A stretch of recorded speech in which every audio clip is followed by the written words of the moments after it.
ছোট্ট বাচ্চা হয়ে এসেছিল, ওনারা ওয়া ওয়া করে কেঁদেছে। শৈশব, কৈশোর, যৌবন, প্রৌঢ়ত্ব, বার্ধক্য, বয়সের ভার, চুল আর দাড়ির শুভ্রতা। আগে ছিল সিঙ্গেল, হয়েছে ডবল, এরপর হয়েছে মেয়ের বাপ, এরপরে শ্বশুর, এরপরে নানা। This is the circle of life. এটাই সার্কেল, রাউন্ড, এভাবে ঘুরে আবার চলে যেতে হবে। এই চিন্তাটা যদি মাথায় থাকে, ওই লোক টেন্ডারবাজি করতে পারে? চাঁদাবাজি, ইফটিজিং, মিথ্যা বলতে পারে, যৌতুক খেতে পারে? এজন্য সব সময় give yourself the reminder of আখিরা। আখিরাতের রিমাইন্ডার নিজে দেন। অন্যায় হয়ে গেলে, ভুল হয়ে গেলে রিমাইন্ডার দেন যে থাকতে আসি নাই, চলে যাব। কেউ থাকতে পারে নাই, নবীরাও পারে নাই।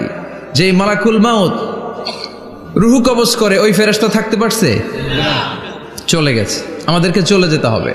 আল্লাহ বুঝার তৌফিক দাও। তো উনি এগুলো নিয়ে দেখলাম কথা বলছিল, চমৎকার বলছিল। এরকম ভালো আলেমদের দাওয়াত দেওয়া উচিত, যারা কিচ্ছা কাহিনী না বলে কনস্ট্রাকটিভ কথা বলে, কিছু শিখে যাওয়া যায়, কিছু জেনে যাওয়া যায়। পুঁজির বোঝাটা হালকা না, ভারী করা যায়, ঠিক কিনা? আল্লাহ আমাদেরকে তৌফিক দান করুক। উনি যা বললেন আমরা যেন আমল করতে পারি। আরো অনেকে কথা বলেছেন, যারাই বলেছেন নিঃসন্দেহে কোরআন থেকে বলেছেন। আমরা চাই এই কোরআনের কথা ছড়িয়ে পড়ুক শহর, গ্রাম, বন্দর, বিশ্বের আনাচে কানাচে, সব জায়গায়। রাজি আছেন তো? কোরআন দিয়ে দেশ চলুক আমরা চাই না? কোরআন দিয়ে সমাজ চলুক আমরা চাই না? কোরআনের ভেতরে সব সমস্যার সমাধান দিয়েছে কে? আল্লাহ। সমাধান চাও যদি জীবনে মরণে, ফিরে যাও খুঁজে নাও, চোখ রাখো কোরআনে। পড়েন সবাই, সমাধান ফিরে যাও খুঁজে নাও, চোখ রাখো কোরআনে।